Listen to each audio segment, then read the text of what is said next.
আমাদের আজকের আলোচনাটা শুরু হচ্ছে এমন একটা পরিস্থিতি দিয়ে যা যা অনেকের জন্যই বেশ ভীতিকর। ধরুন রক্তদান করতে গিয়ে বা বিদেশে যাওয়ার জন্য একটা রুটিন মেডিকেল চেকআপ করাতে গিয়ে একজন সম্পূর্ণ সুস্থ মানুষ হঠাৎ করে জানতে পারলেন তার শরীরে হেপাটাইটিস বি ভাইরাসের জীবাণু আছে। হুম। কোনো রকম উপসর্গ ছাড়াই এমন একটা রিপোর্ট হাতে পেলে তো মাথায় আকাশ ভেঙে পড়ারই কথা, তাই না? তো এই আকস্মিক আর নীরব শত্রুকে নিয়েই আমাদের আজকের এই গভীর অনুসন্ধান। আমাদের হাতে থাকা উৎস থেকে আমরা জানব এর পেছনের গল্পটা কি, এর প্রকারভেদগুলো কি, আর এটা আমাদের জন্য ঠিক কতটা ঝুঁকিপূর্ণ। ঠিক। আর এই ভাইরাসের গল্পটা ঠিকমতো বুঝতে হলে আমাদের কিন্তু বেশ কিছুটা পেছনে ফিরে যেতে হবে। আজ থেকে প্রায় ২৫০০ বছর আগে, মানে চিকিৎসা বিজ্ঞানের জনক হিপোক্রেটাস, তিনি প্রথম অনুমান করেন যে জন্ডিসের কারণ হল লিভারের কোনো সমস্যা। ২৫০০ বছর আগে? হ্যাঁ, কিন্তু ঠিক কী কারণ সেটা তখনও অজানা। মানুষ শুধু দেখত যে বড় যুদ্ধ বা বন্যার পর জন্ডিসের প্রকোপ হঠাৎ করেই বেড়ে যায়। আচ্ছা। এই পর্যবেক্ষণ থেকে বিজ্ঞানীরা শত শত বছর ধরে ধারণা করেছেন এর পেছনে কোনো ভাইরাস থাকতে পারে, কিন্তু সেই অদৃশ্য শত্রুটা কে তা চিহ্নিত করা যাচ্ছিল না। এটা ছিল চিকিৎসা বিজ্ঞানের অন্যতম বড় একটা রহস্য। আর সেই রহস্যের জট খুলল একেবারেই অপ্রত্যাশিতভাবে, তাই না? আমাদের উৎসগুলো বলছে হেপাটাইটিস বি ভাইরাস আবিষ্কারের গল্পটা বেশ চমকপ্রদ। ১৯৬৭ সালে মার্কিন চিকিৎসক বারুদ স্যামুয়েল ব্লুমবার্গ কিন্তু কোনো ভাইরোলজিস্ট বা লিভার বিশেষজ্ঞ ছিলেন না। একদমই না। তিনি ছিলেন একজন জেনেটিসিস্ট, আর যুক্তরাষ্ট্রের ন্যাশনাল ইনস্টিটিউট অফ হেলথে তিনি গবেষণা করছিলেন বিভিন্ন জনগোষ্ঠীর মধ্যে রোগের ভিন্নতা নিয়ে। তার মানে তার মূল উদ্দেশ্য ছিল অন্য কিছু। হ্যাঁ, তার মূল কাজ ছিল এটা খুঁজে বের করা যে কেন কিছু মানুষ নির্দিষ্ট রোগে বেশি আক্রান্ত হয়। তো এই গবেষণার জন্য তিনি পৃথিবীর বিভিন্ন প্রান্ত থেকে মানুষের রক্তের নমুনা সংগ্রহ করছিলেন। আর তখনই তিনি অস্ট্রেলিয়ার একজন আদিবাসীর রক্তে একটা অদ্ভুত অ্যান্টিজেন খুঁজে পান, যেটার নাম তিনি দেন অস্ট্রেলিয়া অ্যান্টিজেন। Australia antigen. হ্যাঁ, প্রথমে তিনি ভেবেছিলেন এটা হয়তো হিমোফিলিয়া বা লিউকেমিয়ার মতো কোনো রোগের সাথে সম্পর্কিত প্রোটিন, কিন্তু পরে দেখা গেল এই অ্যান্টিজেনটা আসলে হেপাটাইটিস বি ভাইরাসের বাইরের আবরণের একটা অংশ। তার মানে দৈবক্রমে খুঁজে পাওয়া একটা জিনিস।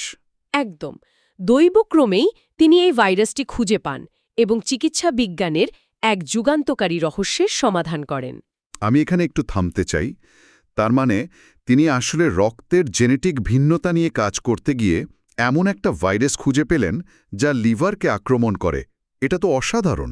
ঠিক তাই, এবং এর তাৎপর্য এখানেই শেষ না। এই যুগান্তকারী আবিষ্কারের জন্যই তাকে ১৯৭৬ সালে মেডিসিনে নোবেল পুরস্কার দেওয়া হয়। কিন্তু তার সবচেয়ে বড় অবদান ছিল এর পরের ধাপে। সেটা কি? তিনি শুধু ভাইরাসটাই আবিষ্কার করেননি, এই অস্ট্রেলিয়া অ্যান্টিজেন ব্যবহার করেই এর বিরুদ্ধে একটা টিকাও আবিষ্কার করেন। আর এখানেই সবচেয়ে গুরুত্বপূর্ণ বিষয়টা লুকিয়ে আছে। কি রকম? যেহেতু হেপাটাইটিস বি লিভার ক্যান্সারের অন্যতম প্রধান কারণ, তাই এই টিকাটি ছিল মানবিতিহাসের প্রথম ক্যান্সার প্রতিরোধী টিকা। অবিশ্বাস্য। তার মানে লিভার ক্যান্সারের কারণ খুঁজতে গিয়ে নয়, বরং অন্য একটা গবেষণা করতে গিয়ে এমন একটা টিকা আবিষ্কার হলো যা সরাসরি ক্যান্সার প্রতিরোধ করে। নিঃসন্দেহে। আর তার এই অবদানকে স্মরণীয় করে রাখতেই তো তার জন্মদিন, অর্থাৎ ২৮শে জুলাই, এখন বিশ্ব হেপাটাইটিস দিবস হিসেবে সারা বিশ্বে পালিত হয়। একজন জেনেটিসিস্টের হাত ধরে মানবজাতি ক্যান্সারের বিরুদ্ধে লড়াইয়ের এমন একটা শক্তিশালী অস্ত্র পেয়ে গেল। অসাধারণ। আচ্ছা, তাহলে যখন একজন ব্যক্তি এই ভাইরাসে আক্রান্ত হন, তখন তার শরীরে ঠিক কি ঘটে? আমাদের হাতে থাকা উৎস থেকে আমরা জানতে পারি যে এই সংক্রমণকে মূলত দুটো ভাগে ভাগ করা হয়, অ্যাকিউট আর ক্রনিক। এই দুটো আসলে কি? খুব গুরুত্বপূর্ণ একটা প্রশ্ন। প্রথমে অ্যাকিউট হেপাটাইটিস বি নিয়ে বলি।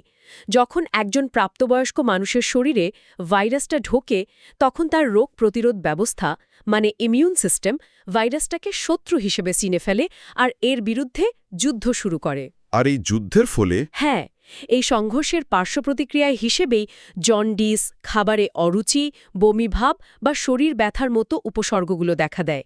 কিন্তু এখানে আসার কথা হল, প্রায় ৯০% প্রাপ্তবয়স্কদের ক্ষেত্রে কোনো বিশেষ ওষুধ ছাড়াই ৬ মাসের মধ্যে শরীর প্রাকৃতিকভাবেই এই ভাইরাসটিকে পুরোপুরি নির্মূল করে দেয়। নিজে থেকে? হ্যাঁ, নিজে থেকেই, এবং আজীবনের জন্য এর বিরুদ্ধে একটা প্রতিরোধ ক্ষমতাও তৈরি করে ফেলে। এখানেই তো আমাদের দেশের প্রেক্ষাপটে একটা মজার কিন্তু বিপজ্জনক বিষয় চলে আসে। আমাদের উৎস এটা উল্লেখ করা আছে। প্রায়ই দেখা যায় এ ধরনের জন্ডিসের জন্য মানুষ কবিরাজ বা ওঝার কাছে ছুটে যায়। আর যেহেতু ৯০% ক্ষেত্রে এটা নিজে থেকেই সেরে যায়, মানুষ ভাবে যে ওই ঝাড়ফুঁকের কারণেই রোগ ভালো হয়েছে। ঠিক তাই, যা অনেকটা সেই প্রবাদের মতো, ঝড়ে বক মরে, ফকিরের কেরামতি বাড়ে। আপনি দারুণ একটা পয়েন্ট ধরেছেন। আর এর বিপদটা কিন্তু শুধু কুসংস্কারে থেমে থাকে না। আমাদের সোর্সগুলোতে দেখা যাচ্ছে এসব কবিরাজি ঔষধে থাকা ভারী ধাতু বা অজানা ভেষজ উপাদান লিভারের ওপর সরাসরি বিষাক্ত প্রভাব ফেলে, যাকে আমরা বলি হেপাটোটক্সিসিটি। ও আচ্ছা। ফলে যে অ্যাকিউট হেপাটাইটিসটা হয়তো নিজে থেকেই সেরে যেত, সেটাই এসব ক্ষতিকর জিনিসের কারণে মারাত্মক লিভার ফেলিয়ারের দিকে চলে যেতে পারে, যা রোগীর জীবনকে ঝুঁকির মুখে ফেলে দেয়। তার মানে যা প্রাকৃতিকভাবেই ভালো হয়ে যেত, ভুল চিকিৎসায় তা মারাত্মক হয়ে উঠতে পারে। তাহলে বাকি 10% প্রাপ্তবয়স্কদের কি হয়? আর শিশুদের ক্ষেত্রে বিষয়টা কেমন? বাকি 10% প্রাপ্তবয়স্কদের ক্ষেত্রে শরীর ভাইরাসটিকে পুরোপুরি নির্মূল করতে পারে না। ভাইরাসটা তাদের শরীরে থেকে যায় এবং ক্রনিক হেপাটাইটিস বি সংক্রমণের রূপ নেয়। তবে নবজাতক বা অল্প বয়সী শিশুদের ক্ষেত্রে বিষয়টা আরও অনেক বেশি গুরুত্বপূর্ণ। কেন? কারণ জন্মের সময় মায়ের শরীর থেকে কোনো শিশুর শরীরে এই ভাইরাস ঢুকলে তার অপরিপক্ক ইমিউন সিস্টেমের কারণে সে ভাইরাসটিকে শত্রু হিসেবেই চিনতে পারে না। মানে শরীর কোনো প্রতিক্রিয়াই দেখায় না। ঠিক, ফলে তার শরীর ভাইরাসের বিরুদ্ধে কোনো যুদ্ধই করে না। আর এ কারণে প্রায় ৯০% ক্ষেত্রেই ভাইরাসটি কোনো লক্ষণ ছাড়াই আজীবনের জন্য তার শরীরে থেকে যায়। আর এটাই আমাদের দুশ্চিন্তার মূল কারণ, এই নীরব, ঘাতক ক্রনিক হেপাটাইটিস বি। এটা তো বেশ অদ্ভুত। মানে শিশুদের অপরিণত ইমিউন সিস্টেম ভাইরাসটাকে শত্রু হিসেবে চেনে না, আর প্রাপ্তবয়স্কদের শক্তিশালী ইমিউন সিস্টেমের যুদ্ধের কারণে জন্ডিসের মতো উপসর্গগুলো হয়। তার মানে আমাদের শরীরের প্রতিরক্ষাই এখানে অসুস্থতার কারণ। ঠিক ধরেছেন। এটা ইমিউনোলজির একটা প্যারাডক্স। প্রাপ্তবয়স্কদের ক্ষেত্রে তীব্র প্রতিক্রিয়া হয়, কিন্তু শরীর সেরে ওঠে। আর শিশুদের ক্ষেত্রে কোনো প্রতিক্রিয়াই হয় না, কিন্তু ভাইরাসটা স্থায়ীভাবে থেকে যায়। আর এই ক্রনিক হেপাটাইটিস বিকে বলা যেতে পারে শরীরের ভেতর ঘাপটি মেরে থাকা এক নীরব শত্রু। বছরের পর বছর, এমনকি দশকের দশক ধরে এটা লিভারের ভেতরে নীরবে ক্ষতি করে চলে। অথচ বাইরে থেকে কিছুই বোঝার উপায় থাকে না। একদমই না। যেদিন লক্ষণ প্রকাশ পায় সেদিন হয়তো অনেক দেরি হয়ে গেছে। তাহলে এই ক্রনিক সংক্রমণটা ঠিক কতটা বিপজ্জনক? এর দীর্ঘমেয়াদী প্রভাবগুলো কি হতে পারে? ক্রনিক হেপাটাইটিস বি আক্রান্ত রোগীদের একাংশ লিভার সিরোসিস এবং লিভার ক্যান্সারের মতো জটিল রোগের ঝুঁকিতে থাকেন। সিরোসিস? হ্যাঁ, ভাইরাসের অবিরাম আক্রমণের কারণে লিভারে একটা দীর্ঘস্থায়ী প্রদাহ বা ইনফ্লামেশন চলতে থাকে। এই ইনফ্লামেশন সারাতে গিয়ে লিভারে এক ধরনের ক্ষত বা স্কার টিস্যু তৈরি হয়, যাকে বলে ফাইব্রোসিস। আচ্ছা। এই প্রক্রিয়াটা বছরের পর বছর চলতে থাকলে নরম আর মসৃণ লিভারটা ধীরে ধীরে শক্ত ও অমসৃণ হয়ে তার স্বাভাবিক কাজ করার ক্ষমতা হারিয়ে ফেলে। লিভারের এই পার্মানেন্ট ড্যামেজের অবস্থাকেই বলা হয় লিভার সিরোসিস।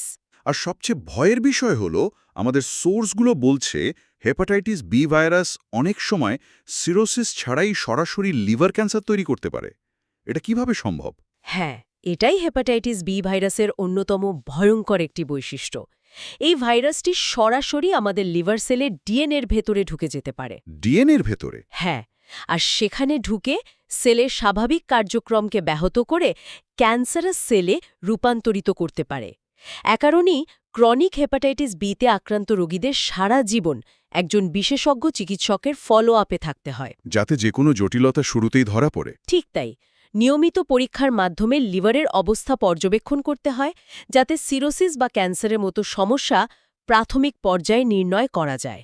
তাহলে এই যে ক্রনিক সংক্রমণটা এত বিপজ্জনক, যা থেকে লিভার সিরোসিস বা ক্যান্সার পর্যন্ত হতে পারে, এটা জানার পর তো স্বাভাবিকভাবেই মনে প্রশ্ন আসে, এই ভাইরাসটা থেকে নিজেকে বা পরিবারকে সুরক্ষিত রাখার উপায় কি? এটা কি সাধারণ ছোঁয়াচে রোগের মতো ছড়ায়?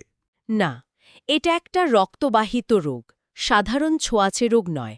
মানে হাঁচি, কাশি, খাবার বা পানির মাধ্যমে এটা ছড়ায় না। উৎস অনুযায়ী এর সংক্রমণের প্রধান পথগুলো হল আক্রান্ত ব্যক্তির রক্ত গ্রহণ করা, আনপ্রোটেক্টেড যৌন মিলন, আক্রান্ত মায়ের শরীর থেকে শিশুর শরীরে ভাইরাসটা চলে আসা। আর আক্রান্ত ব্যক্তির ব্যবহৃত জিনিসপত্র, তাই না? হ্যাঁ, যেমন ইনজেকশনের সিরিঞ্জ, রেজার বা এমনকি টুথব্রাশ ইউজ করা। এই ব্যবহৃত সিরিঞ্জ বা রেজারের বিষয়টা কিন্তু খুবই গুরুত্বপূর্ণ। আমাদের সোর্সগুলোতে একটা বিষয় উল্লেখ করা হয়েছে যে অনেক সময় পরিবারের সদস্যরাও ভালোবেসে বা অজান্তেই একে অপরের জিনিস ব্যবহার করেন। এটা খুব সাধারণ একটা ব্যাপার। কিন্তু এই রোগের ক্ষেত্রে সেটা মারাত্মক ঝুঁকি তৈরি করতে পারে, কারণ খুব সামান্য পরিমাণ রক্ত তো সংক্রমণের জন্য যথেষ্ট। একদম। তবে সবচেয়ে বড় আশার কথা হল টিকার মাধ্যমে এই প্রাণঘাতী ভাইরাসকে প্রায় 100% প্রতিরোধ করা সম্ভব। প্রায় 100%? হ্যাঁ, 0, 1 এবং 6 মাস এই 3 সময়ে মোট 3 ডোজ টিকা নিলেই এর থেকে প্রায় সারা জীবনের জন্য সুরক্ষা পাওয়া যায়। আর একটা ভালো খবর হল বাংলাদেশে 2003 থেকে 2005 সাল থেকে শিশুদের সরকারি টিকাদান কর্মসূচি বা ইপিআই কার্যক্রমে এই টিকা বিনামূল্যে দেওয়া হচ্ছে। এটা তো জনস্বাস্থ্যের ক্ষেত্রে একটা অসাধারণ উদ্যোগ। অবশ্যই। এর ফলে একটা পুরো প্রজন্ম এখন এই ভাইরাসের বিরুদ্ধে সুরক্ষিত। তবে আমাদের হাতে থাকা একটা রিসার্চ পেপার একটা জরুরি বিষয় সতর্ক করছে। প্রাপ্তবয়স্করা, যারা ইপিআই কর্মসূচির আওতায় ছিলেন না, তাদের টিকা নেওয়ার আগে কিছু রক্ত পরীক্ষা করাটা বাধ্যতামূলক। এর কারণ কি? কারণ হল টিকাটা একটা প্রতিরোধমূলক ব্যবস্থা, নিরাময়মূলক নয়। মানে রোগ হওয়ার পর এটা কাজ করে না। আচ্ছা। পরীক্ষার মাধ্যমে মূলত দুটো জিনিস দেখা হয়। 1, শরীরে আগে থেকেই ভাইরাসটি আছে কিনা, আর 2, আগে কখনো সংক্রমিত হওয়ার ফলে এর বিরুদ্ধে অ্যান্টিবডি তৈরি হয়েছে কিনা। তার মানে যদি কেউ ইতোমধ্যে আক্রান্ত হয়ে থাকেন, তাহলে টিকা তার কোনো কাজে আসবে না। আর যদি শরীরে পর্যাপ্ত অ্যান্টিবডি আগে থেকেই থাকে, তাহলে তার নতুন করে টিকা নেওয়ারও প্রয়োজন নেই। তাই টিকা নেওয়ার আগে অবশ্যই চিকিৎসকের পরামর্শ নিতে হবে। আচ্ছা, এবার চিকিৎসার কথায় আসা যাক। যারা ইতোমধ্যে ক্রনিক হেপাটাইটিস বিতে আক্রান্ত, তাদের জন্য কি কোনো উপায় আছে? হ্যাঁ, অবশ্যই আছে। বর্তমানে ক্রনিক হেপাটাইটিস বি আক্রান্ত অনেকের জন্যেই মুখে খাওয়ার ট্যাবলেট বা ইনজেকশনের মাধ্যমে অ্যান্টিভাইরাল ওষুধ রয়েছে। এই ওষুধগুলো ভাইরাসকে শরীর থেকে পুরোপুরি নির্মূল করতে পারে না, কিন্তু সেটিকে কার্যকরভাবে নিয়ন্ত্রণে রাখতে পারে। অনেকটা ডায়াবেটিস বা উচ্চ রক্তচাপের ওষুধের মতো? একদম। এই ওষুধগুলো ভাইরাসের সংখ্যা বৃদ্ধি বন্ধ করে দেয়, ফলে লিভারের ক্ষতি হওয়া বা সিরোসিস ক্যান্সারের ঝুঁকি অনেকাংশের কমে যায়। তার মানে এই ওষুধ সারা জীবন খেয়ে যেতে হয়? বেশিরভাগ ক্ষেত্রেই তাই, এবং চিকিৎসকের পরামর্শ ছাড়া এই ওষুধ হঠাৎ বন্ধ করা খুবই বিপজ্জনক। কেন?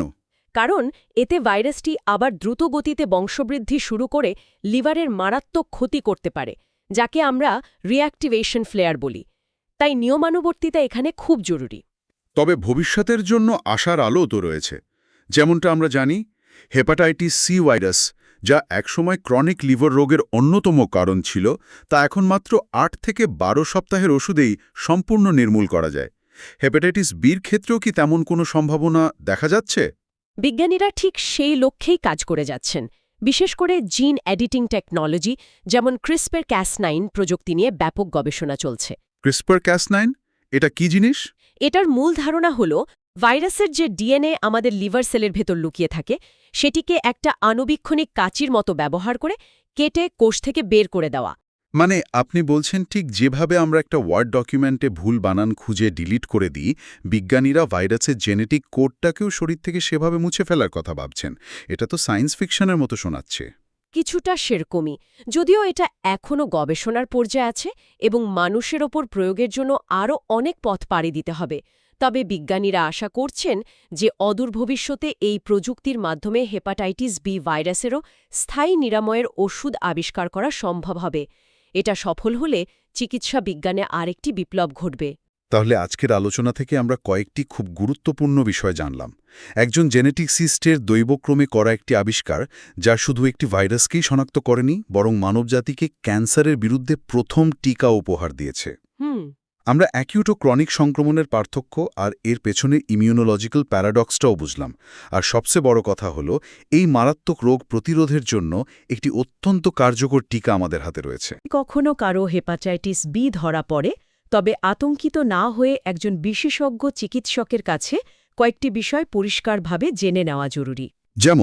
যেমন সংক্রমণটি অ্যাকিউট না ক্রনিক, লিভারের বর্তমান অবস্থা কি, ফাইব্রোসিস বা সিরোসিসে কোনো লক্ষণ আছে কিনা, এখনই চিকিৎসার প্রয়োজন আছে কিনা, আর থাকলে কতদিন চলতে পারে, এবং সবচেয়ে গুরুত্বপূর্ণ, পরিবারের অন্য সদস্যদের পরীক্ষা করানো এবং সুরক্ষার জন্য টিকা দেওয়ার বিষয়ে কী করণীয়। তার মানে সঠিক তথ্য আর সময়মতো পদক্ষেপই মূল চাবিকাঠি। একদম। একবার ভেবে দেখুন যে ভাইরাসটি দৈবক্রমে আবিষ্কৃত হয়েছিল, তা এখন টিকা দিয়ে সম্পূর্ণ প্রতিরোধযোগ্য এবং হয়তো অচিরেই জিন সম্পাদনার মতো অত্যাধুনিক প্রযুক্তির মাধ্যমে নিরাময়যোগ্যও হয়ে উঠবে। বিজ্ঞানের এই অপ্রত্যাশিত যাত্রা, যেখানে একটা প্রশ্নের উত্তর খুঁজতে গিয়ে আরেকটা বিশাল জগতের দরজা খুলে যায় এবং তা মানবজীবনের সরাসরি প্রভাব ফেলে, এই বিষয়টা আসলেই আমাদের নতুন করে ভাবায়, তাই না?